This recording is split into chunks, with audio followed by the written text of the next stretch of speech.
Matapos atakihin at mawalan ng buhay ang ama ni Perenil ay napilitan siyang tumigil pansamantala sa pag-aaral. Isang semester na lamang sana at makapagtapos na siya sa kursong BS Accountancy. Nangako naman ng nanay niya na kapag nakaraos sila, babalik siya sa pag-aaral. Sa isang malaking kumpanya ng sabon, toothpaste at kung ano-ano pa ang trabaho ng tatay niya. Regular ito kung kaya kahit papano na iraraos nila ang pang-araw-araw kasabay ng pag-aaral niya sa kolehiyo. At kahit papano maganda naman ang kinikita ng nanay niya sa negosyo nilang flower shop. Panganay si Neil sa tatlong magkakapatid, ang dalawa niyang mga kapatid na parehong lalaki ay nasa high school pa lamang. Pero desidido si Neil na makapagtapos. Anya, sayang daw ang panahon kung kaya nang humingi siya ng tulong sa kaibigan niya na si Mar ay agad naman siyang natanggap sa isang manpower agency. Isang janitorial services ang pinasukan ni Neil. Dahil nga matangkad at may itsura siya, akalain mo nga na si Paulo Avellino ang mukha niya. Ligas din sa kanya pagkamasayahin at palangiti, hindi mo siya kakikitaan ng negatibong pag-uugali.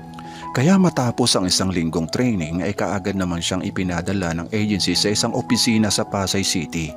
Tuwang-tuwa naman si Neil dahil hindi naman ito kalayuan mula sa bahay nila. Isang sakay lamang siya ng jeep at makakatipid pa siya ng pamasahe. Lunes, maagang nakarating sa pagtatrabahuhan niya si Neil. 6 a.m. ang start ng work niya pero 5 a.m. pa lamang ay nandun na siya. Tatlo silang janitor ang assigned sa building na ito. Ang kaibigan niyang si Mar at si Mang Justin ang supervisor nila. Matagal na si Mang Justin, nasa 40 plus na ang edad niya. Hanggang third floor lamang ang building. Isa itong accounting office ng isa sa pinakamalaki at kilalang mall sa bansa. At ang head ng opisinang ito ay si Miss Evangelina Tanyada. Dalaga pa siya at nasa 28 years old pa lamang. Magaling, mahusay sa lahat ng mga bagay at matalino, kaya hindi nakapagtatakang sa edad niya nasa mataas na posisyon na siya. Sa ganda ni Miss Eve ay hindi ka maniwalang wala pa itong boyfriend at hindi pa ito nagkakaroon. Aakalain mo nga na si Alice Dixon na makikita mo kapag makasalubong mo siya. Kung ano naman ang ikinaganda ng itsura niya ay may ugali naman siya na hindi maganda. Kung kaya marami rin ang ayaw sa kanya. Mataray laging nakasimangot, laging galit kapag nasa trabaho. Gusto niya trabaho lang. Lingid sa kaalaman ng lahat may dahilan si Miss Eve kung bakit siya ganito. Magmula kasi nang iwanan sila ng tatay niya na sumama sa ibang babae ay naging masalimuot na ang buhay nila ng kanyang nanay at dalawang kapatid na babae. Nasa 7 years old pa lamang siya noon. Halos gumapang sa hirap ang nanay niya, makapagtapos lamang siya ng pag-aaral at dahil doon nagkasakit at binawian ng buhay. Magmula noon isinumpa na ni Miss Eve sa sarili niya na hinding-hindi na talaga siya iibig. Samantala kaagad namang nagsimula si Neil sa paglilinis matapos ituro sa kanya ni Mang Justin ang kanyang gagawin. Inuna niyang nilinis ang hallway sa ibaba. Sa hallway ang unang buwan ni Neil sa kanya naka-assign ang hallway mula first floor hanggang third floor kasama na ang stairway. At dahil unang araw nga niya, medyo mabagal pa siya maglinis kaya inabot na siya ng 7 a.m. bago niya natapos ang hallway at kailangan na rin niyang linisin ang stairway. At ng mga oras na yon ay maririnig na bati ng mga gwardiya. Doon na, "Good morning, Miss Eve." Paparating na si Miss Eve na madidinig sa biglang tumahimik na hallway ang tunog ng kanyang takong ng kanyang high heels. Nagmamadali itong tinungo ang elevator pero isang paalala nakapaskil sa switch nito na under maintenance. Nakasimangot itong umalis na lamang. Kung kaya napilitan siyang dumaan na lamang sa hagdanan. At sa pagkakataong yon ay nasa kalagitnaan na ng hagdanan si Neil nagmamap. Nang makita siya ni Neil ay agad na nabighani sa kanyang ganda ang binata. Kaya hindi nito napigilan ang sarili na, "Good morning, ma'am." Magalang na bati ni Neil habang nakangiti. Diretso lang si Miss Eve. Pero nagpahabol pa si Neil ng, "Ang ganda niyo po."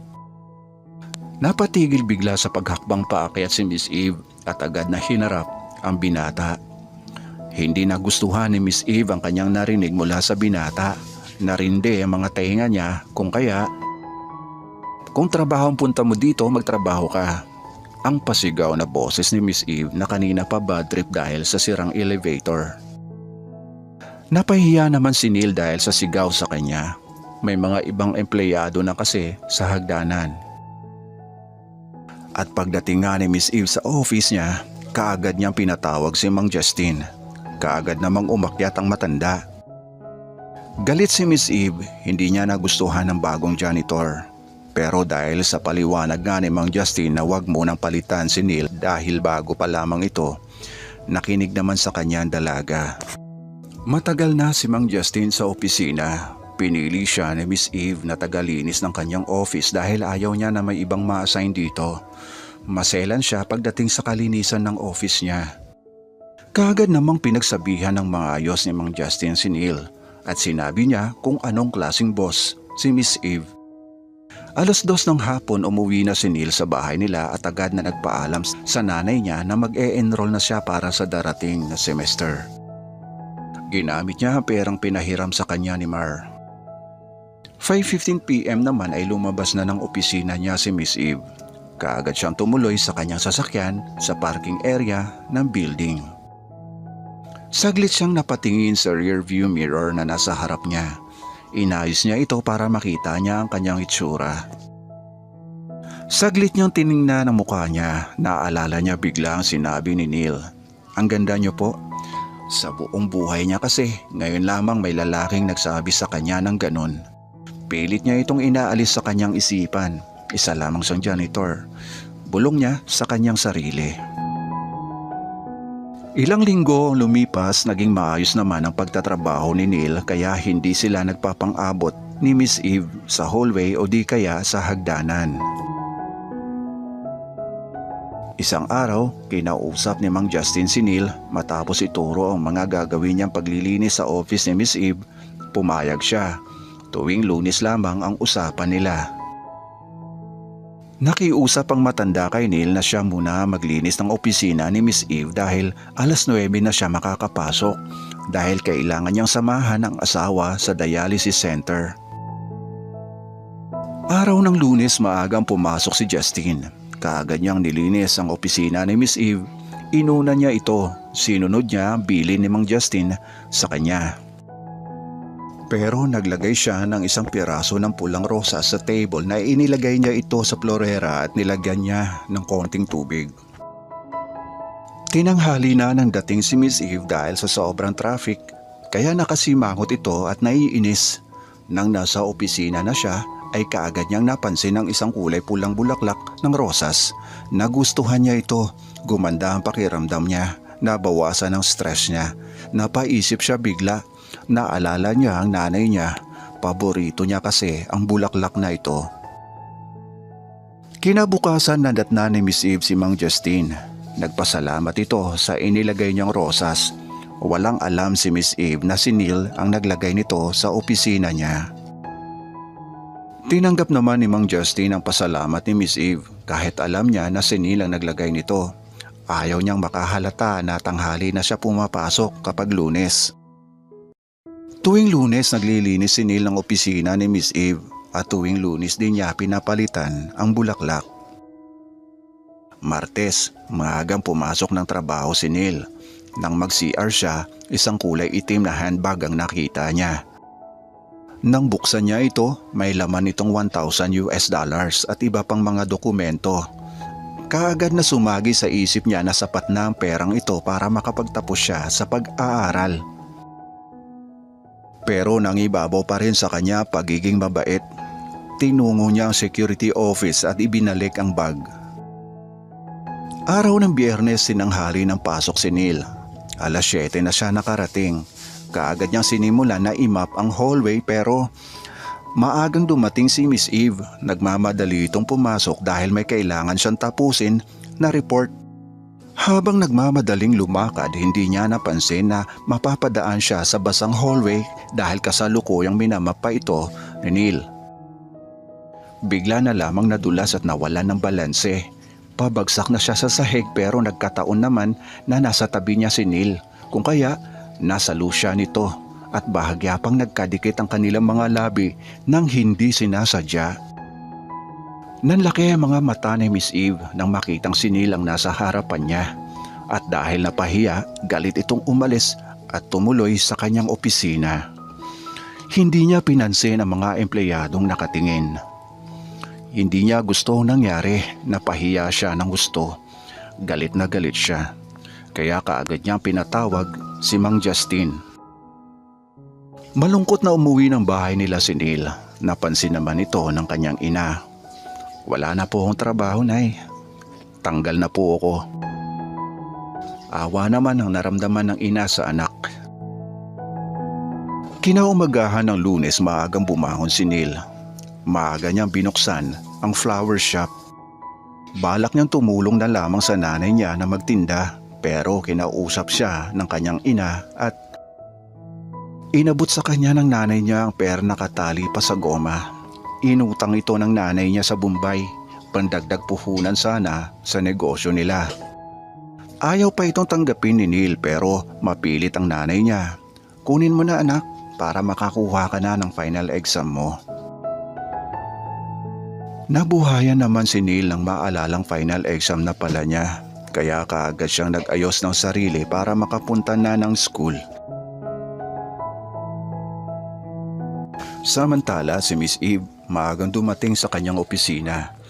Maaga niyang napansin ang walang laman niyang florera, walang bulaklak ng pulang rosas. Inisip na lamang niya na baka nakalimutan lagyan ni Mang Justin. Araw ng Friday, ganun pa rin, wala pa rin ang bulaklak. Pinaliwala na lamang niya ito dahil abala siya sa paghahanda sa meeting kay Mr. Lee, ang anak ng may-ari ng mall. 9:00 ng umaga dumating na ang bisita niya na si Mr. Lee, pero ang kaagad na bungad niya, "Miss Eve, I am looking for your janitor, Mr. Perry Neil Cristobal." Nagulat naman si Miss Eve sa narinig. Nagtaka siya kung bakit siya hinahanap ni Mr. Lee. Nang sinabi niyang tinanggal na niya ito, "Miss Eve, bakit mo siya tinanggal? Anong dahilan mo? Hindi mo dapat siya tinanggal." Galit na salita ni Mr. Lee. Siya ang empleyadong hindi dapat tinatanggal. Siya ang nakakuha ng bag ko na naglalaman ng mga mahahalagang dokumento at pera na gagamitin ko papunta ng US. Noong dumaan ako dito ng gabi, galing ako sa isang hotel para sa isang business meeting. Hindi ko na maalala kung saan ko ito inilagay. Isinuli niya ito sa security office at ayaw pa niya ipagsabi ang pangalan niya. Pero nang mapanood ko ang CCTV, nalaman ko na janitor siya dito. Hindi ko kaagad siya nakausap dahil paalis na ako noon kinabukasan papunta ng US. Dahil sa kanya kaya natuloy ang meeting ko sa investor sa US. Kaya tuloy ang pagpapatayo natin ng mall doon. Gusto ko hanapin mo siya, Miss Eve, sa lalong madaling panahon. Mahigpit na bilin ni Mr. Lee bago lumabas ng pinto. Naiwang nakatulala si Miss Eve. Bigla niyang naisip na tignan ang profile ni Neil sa kanyang record at dito niya nalaman na may flower shop business din pala sila Neil. Kaagad din siyang nagpunta ng security office para tignan ang CCTV footage noong panahong nandito pa si Neil. Dito niya nakumpirma na si Neil ang naglalagay ng bulaklak sa lamesa niya, kaya kaagad niya pinatawag si Mang Justin para kausapin. At dito inamin lahat ni Mang niya na tuwing Lunes 9:00 na siya pumapasok dahil schedule ng dialysis ng asawa niya. Nakiusap lamang siya kay Neil na kung maaari siya na muna maglinis ng opisina niya at si Neil din ang naglalagay ng bulaklak dito. Hindi na nagawang magalit ni Miss Eve kay Mang Justin. Humingi na lamang ito ng pasensya. "Natakot po kasi ako, ma'am, na magpaalam sa iyo, baka hindi niyo ako payagan." Tahimik na lamang si Miss Eve. Hinayaan na niyang makaalabas ng opisina niya ang matanda.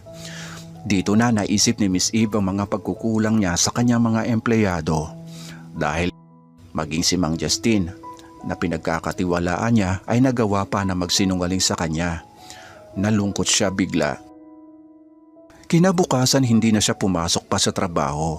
Mag-aalas 2 na ng hapon nang marating niya ang address ni Neil. Kaagad niyang nakita ang pangalan ng flower shop nila. Pero nakasarado ito at mukhang walang tao. Kaya hindi muna siya bumaba sa kanyang kotse.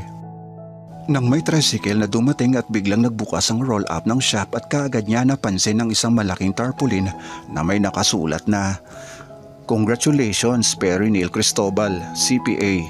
At sabay-sabay na lumabas ang mga kapatid at mga kaibigan ni Neil. Nang araw na din na yon ay graduation pala ni Neil at summa cum laude pa siya.